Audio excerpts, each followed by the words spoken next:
بالورقة والقلم خدتيني 100 قلم.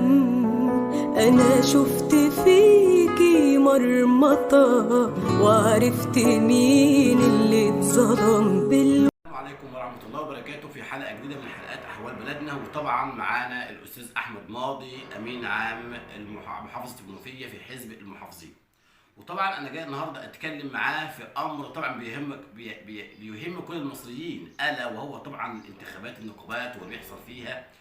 وهل في حد مثلا تبع الأمانة عنده أو في الحزب عنده مرشح في أو حاجة زي كده؟ فالطبعا الأول نسيب مساعد احمد ماضي الاول يعرف نفسه الاول. احمد عبد الواحد ماضي، امين عام حزب المحافظين في محافظه المنوفيه. شرفتنا يا استاذ احمد. طبعا انا جاي النهارده اتكلم معاك بخصوص امر خاص بالنقابات. انا عايز اشوف رؤيه حضرتك ورؤيه الحزب في الموضوع ده. والله النقابات النهارده ما بتقومش بدورها، لان احنا عندنا نقابات كتيره موجوده على الساحه، حوالي 30 أو 40 نقابة. لو النقابات دي قامت بدورها الصح يبقى لا مؤاخذة مجلس النواب يشتغل صح، ومجلس الشيوخ يشتغل صح، والمجالس المحلية تشتغل صح. لأن أساس أي عمل هو العمل النقابي، لأن النقابة معمولة أصلا للخدمات والأفراد، وتطلع برضو القوانين وتطلع القرارات.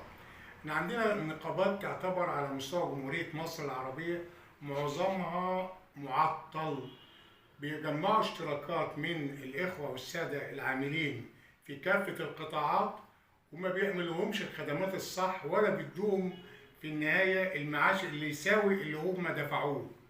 وأموال النقابات تعتبر أموال مهدرة، والمفروض على الجمهورية كلها وعلى السادة المسؤولين في الجمهورية عن هذه النقابات، المفروض النقابات ديت كل الناس اللي موجودة فيه الجهاز المركزي ينزل والناس دي تتحاسب صح، ونشوف فين النهارده العقارات بتاعتي، فين النهارده الاماكن اللي بنخليها دخول، بيصرفوا في ايه، بيعملوا على ايه، لان النقابات ديت عباره عن جحور مداريه.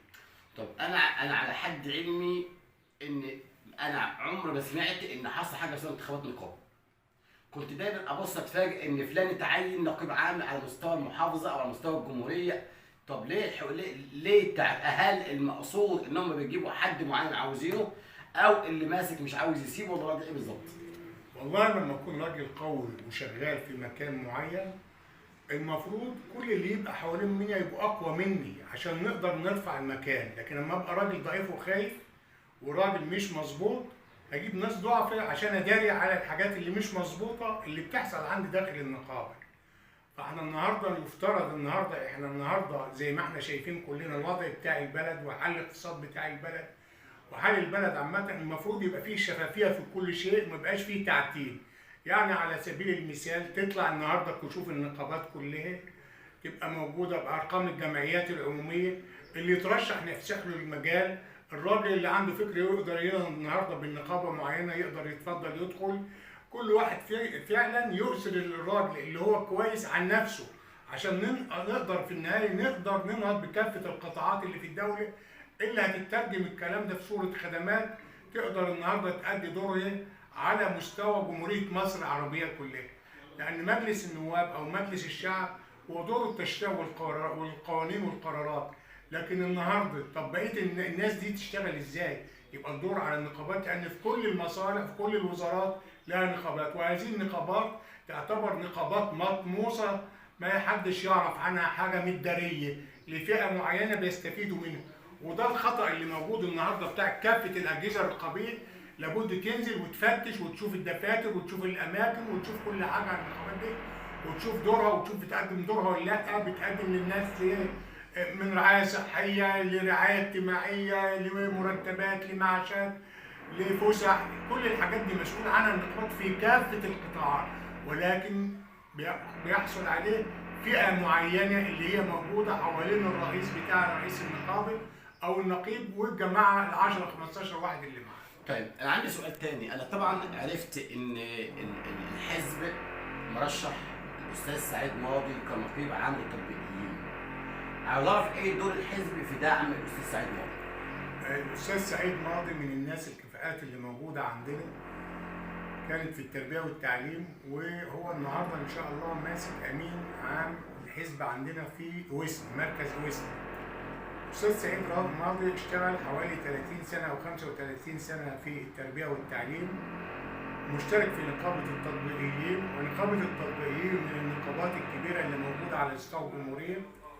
ولكن يؤسفني إن أنا أقول هذه النقابة ما بنسمعش عن خدماتها ولا عن دورها، علما بأنها تعتبر من أكبر النقابات عندنا على مستوى جمهورية مصر العربية، وفيها من اشتراكات كتيرة. النقابة دي كانت موقوفة لمدة 20 سنة اللي فاتوا، لكن الاشتراكات بتتجمع. النقابة ديت يمكن فيها مبنى حوالي 23 دور في ميدان العباسية، 23 دور مستغليين. فين النهارده الخدمات اللي بتقدمها النقابة على مستوى جمهورية مصر العربية للناس المشتركة فيها؟ فالأستاذ سعيد ماضي النهارده إن شاء الله هو نازل وربنا يوفقه، وإحنا كلنا معاه وخلفه وقدامه وجنبه، كل الحزب بكافة أماناته إن شاء الله على مستوى جمهورية مصر العربية، وكل الناس المخلصة في هذا المجال هتبقى مع الأستاذ سعيد، لأن الأستاذ سعيد هيقدر يقدم خدمات صح غير الخدمات اللي فاتت لمدة 20 سنة. هيقدر يثبت النهارده وجوده، إحنا هنسانده في كل مكان وهنقف جنبه بكل إمكانيات الحزب، لأن إحنا نفسنا ننهض بمصر، نفسنا تبقى فيه ثورة في كل النقابات، بحيث النهارده إن إحنا نقدر النهارده نوصل لكل المواطنين، ونقدر النهارده النقابات تشيل كتير عن كاهل الحكومه وكاهل الدوله لو قامت بدورها المظبوط. طبعا في ختام الحلقه احنا بنقول وبطبعا رساله لكل مواطن مصري شريف، لكل اعضاء حزب المحافظين على مستوى الجمهوريه، ندعم الاستاذ سعيد ماضي في انتخاباته، ويا ريت فعلا نكون يد بيد عشان نقدر نغير ونطور بامر الله. كان معكم الاعلامي ابراهيم عيسى في احوال بلدنا.